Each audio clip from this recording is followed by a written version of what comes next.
ଯେତେବେଳେ ଚାହିଁବେ ସେ ନାରୀ ତୁମକୁ ଦବ ହାତ ଧରିକି ରୁମ୍କୁ ଡାକିବ, ଯାହା ଚାହିଁବେ ତାହା କରିବ। କେବଳ ଏହି ନମ୍ବର ସହିତ ତାର ନାମ ଲେଖି ତକିଆ ତଳେ ରଖିଦିଅନ୍ତୁ। ଗ୍ୟାରେଣ୍ଟି ଦେଉଛି, ଯେତେ ସୁନ୍ଦରୀ ଝିଅ ହେଇଥାଉ ବା ସୁନ୍ଦରୀ ପଡ଼ିଶା ଘର ଭାଉଜ ତୁମ ପାଖକୁ ଆସିବା ପାଇଁ ବାଧ୍ୟ ହେବ। ଯାହା ଚାହିଁବେ ତାହା କରିବ। ହଁ ଫ୍ରେଣ୍ଡସ୍, ଆଜିର ଏହି ଭିଡ଼ିଓଟିରେ ମୁଁ ଆପଣଙ୍କୁ ଶିଖେଇବି ଦୁନିଆର ସବୁଠାରୁ ଶକ୍ତିଶାଳୀ ବଶୀକରଣ ନମ୍ବର। ଏହି ନମ୍ବର ସହିତ ଆପଣ ଯେଉଁ ଝିଅ ବା ବିବାହିତା ନାରୀର ନାମ ଲେଖି ତକିଆ ତଳେ ରଖିଦେବେ, ସିଏ ସେହି ସମୟଠାରୁ ଆପଣଙ୍କ ପ୍ରେମରେ ଦିୱାନୀ ହେଇଯିବ। ଯାହା ଚାହିଁବେ ତାହା କରିବ। ଏହି ବଶୀକରଣ କରିବା ପାଇଁ ଆପଣଙ୍କୁ କୌଣସି ପ୍ରକାର ମନ୍ତ୍ରତନ୍ତ୍ର କରିବାକୁ ପଡ଼ିବନି କିମ୍ବା କିଛି ବି ପଇସା ଖର୍ଚ୍ଚ କରିବାକୁ ପଡ଼ିବନି। କେବଳ ମୁଁ ଆପଣଙ୍କୁ କିଛି ନମ୍ବର ଶିଖେଇବି। ଆପଣ ସେହି ନମ୍ବର ସହିତ ଭଲ ପାଉଥିବା ଝିଅର ବା ସୁନ୍ଦରୀ ଭାଉଜର ନାମ ଲେଖି ତକିଆ ତଳେ ରଖିଦେବେ। ଗ୍ୟାରେଣ୍ଟି ଦେଉଛି, ଯେମିତି ଆପଣ ଏପଟେ ଏହି କାମ କରିବେ, ସେପଟେ ସିଏ ଆପଣଙ୍କ ଆଡ଼କୁ ଆକର୍ଷିତ ହେବାକୁ ଲାଗିବ। ନିଜେ ଆପଣଙ୍କ ପାଖକୁ ଆସିବ। ଯାହା ଚାହିଁବେ ତାହା କରିବ। ନମସ୍କାର ଫ୍ରେଣ୍ଡସ୍, ଓଡ଼ିଆ ଫଣ୍ଡା ଚ୍ୟାନେଲକୁ ଆପଣମାନଙ୍କୁ ସ୍ୱାଗତ। ଯଦି ଆପଣ କେଉଁ ଝିଅ ବା ବିବାହିତା ନାରୀକୁ ମନେ ମନେ ଭଲ ପାଉଛନ୍ତି, ପଡ଼ିଶା ଘର ସୁନ୍ଦରୀ ଭାଉଜ ଆଡ଼କୁ ଆକର୍ଷିତ ହେଉଛନ୍ତି, କିନ୍ତୁ ଯେତେ ଚେଷ୍ଟା କଲେ ମଧ୍ୟ ତାକୁ ପଟେଇ ପାରୁନାହାନ୍ତି, ତାକୁ ନିଜର ମନ କଥା କହିବାକୁ ଡରୁଛନ୍ତି, ଆଉ ଆପଣ ଚାହୁଁଛନ୍ତି କି ସିଏ ନିଜେ ଆସି ଆପଣଙ୍କୁ ଭଲ ପାଉଛି ବୋଲି କହୁ, ଆପଣଙ୍କର ସବୁ ଇଚ୍ଛା ପୂରଣ କରୁ, ତେବେ ଆଜିର ଏହି ଭିଡ଼ିଓଟି ଆପଣଙ୍କର କାମରେ ଆସିବ। କାରଣ ଆଜିର ଏହି ଭିଡ଼ିଓଟିରେ ମୁଁ ଆପଣଙ୍କ ପାଇଁ ଆମର ତନ୍ତ୍ରଶାସ୍ତ୍ରରୁ ଝିଅ ପଟେଇବା ପାଇଁ ବଶୀକରଣ ବିଦ୍ୟା ନେଇ ଆସିଛି। ନାରୀ ମୋହିନୀ ବଶୀକରଣ ବିଦ୍ୟା ନେଇ ଆସିଛି, ଯାହାର ପ୍ରୟୋଗରେ ଆପଣ ସୁନ୍ଦରୀରୁ ସୁନ୍ଦରୀ ଝିଅ ବା ସୁନ୍ଦରୀ ଭାଉଜକୁ ଅତି ସହଜରେ ପଟେଇ ପାରିବେ। ତାଠାରୁ ନିଜର ମନ ମୁତାବକ କାମ ହାସଲ କରିପାରିବେ। ତେଣୁ ମନରେ କୌଣସି ଖରାପ ଉଦ୍ଦେଶ୍ୟ କିମ୍ବା କୌଣସି ଖରାପ କାମ ପାଇଁ ଏହି ବଶୀକରଣକୁ ପ୍ରୟୋଗ କରିବେନି। କାହିଁକି ନା ଏହାର କୌଣସି ପ୍ରକାର କାଟ ନାହିଁ। ମାତ୍ର ଥରେ, ହଁ ଫ୍ରେଣ୍ଡସ୍, ମାତ୍ର ଥରେ ଯେଉଁ ଝିଅ ବା ବିବାହିତା ନାରୀ ଉପରେ ଆପଣ ଏହି ବଶୀକରଣ ପ୍ରୟୋଗ କରିଦେବେ, ସିଏ ସେହି ସମୟଠାରୁ ଆପଣଙ୍କ ଆଡ଼କୁ ଆକର୍ଷିତ ହେବାକୁ ଲାଗିବ। ଆପଣଙ୍କର ଗୁଲାମୀ କରିବ। ଆପଣଙ୍କର ସବୁ କଥା ମାନିବ। ଆପଣ ତାକୁ ଯାହା କହିବେ ସିଏ କରିବ।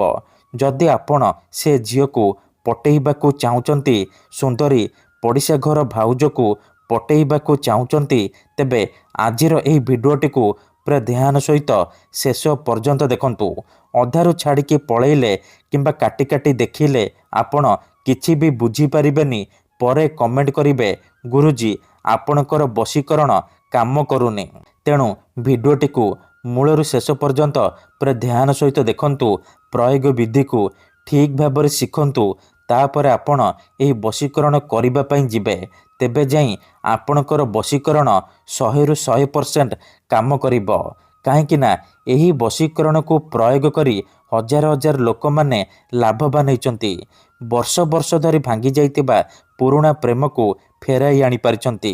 ଶାଶୁ, ନଣନ୍ଦ, ଦିଅର, ଭାଉଜ କାହାକୁ ବି ନିଜ ବଶରେ କରି ତାଠାରୁ ନିଜର ମନ ଚାହୁଁଥିବା କାମ ହାସଲ କରିପାରିଛନ୍ତି।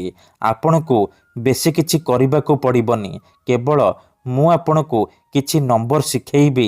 ଆପଣ ଯେଉଁ ଝିଅ ବା ନାରୀକୁ ଭଲ ପାଉଛନ୍ତି ବା ଯାହାକୁ ପଟେଇବାକୁ ଚାହୁଁଛନ୍ତି, ତାର ନାମ ଲେଖି ତକିଆ ତଳେ ରଖିଦେବେ।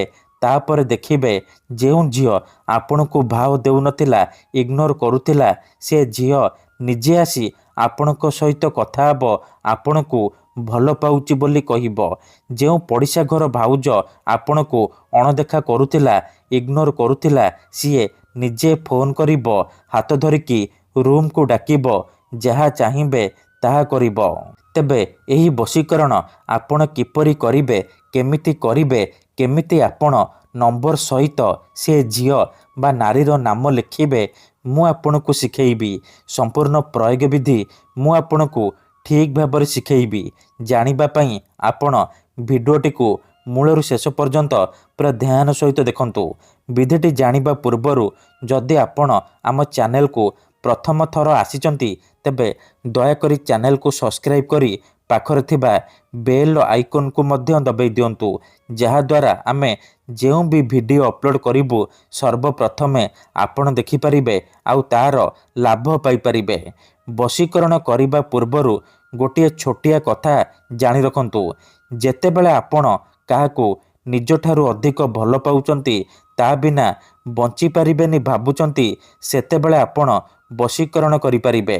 କିମ୍ବା ଯଦି କେଉଁ ଲୋକ ବିନା କାରଣରେ ଆପଣଙ୍କୁ ହଇରାଣ କରୁଛି, ଆପଣଙ୍କର ଘର ପରିବାର ଉପରେ ଖରାପ ନଜର ପକାଉଛି, ଏହିପରି ପରିସ୍ଥିତିରେ ଆପଣ ବଶୀକରଣ କରିପାରିବେ।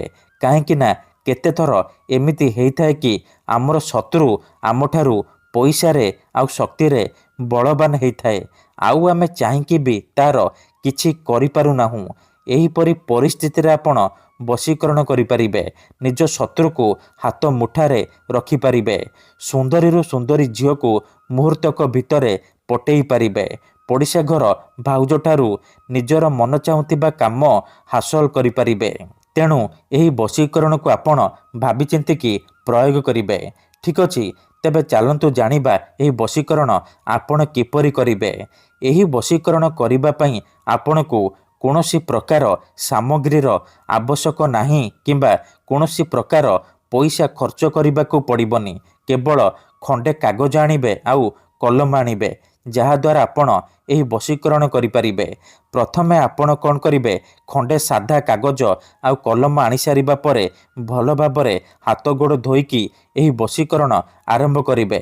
ମନେ ରଖନ୍ତୁ, ଏହି ବଶୀକରଣ ବିଧିକୁ ଆପଣ କେବଳ ଶୁକ୍ରବାର ଦିନ କରିବେ। ରାତିରେ ଶୋଇବା ପୂର୍ବରୁ କରିବେ।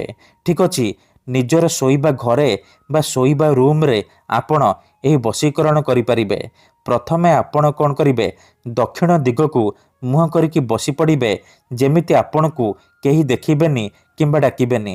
ତାପରେ କାଗଜରେ ସେଇ ଝିଅ ବା ନାରୀର ନାମ ଲେଖିବେ ଆଉ ତା ପାଖରେ ନିଜର ନାମ ଲେଖିବେ।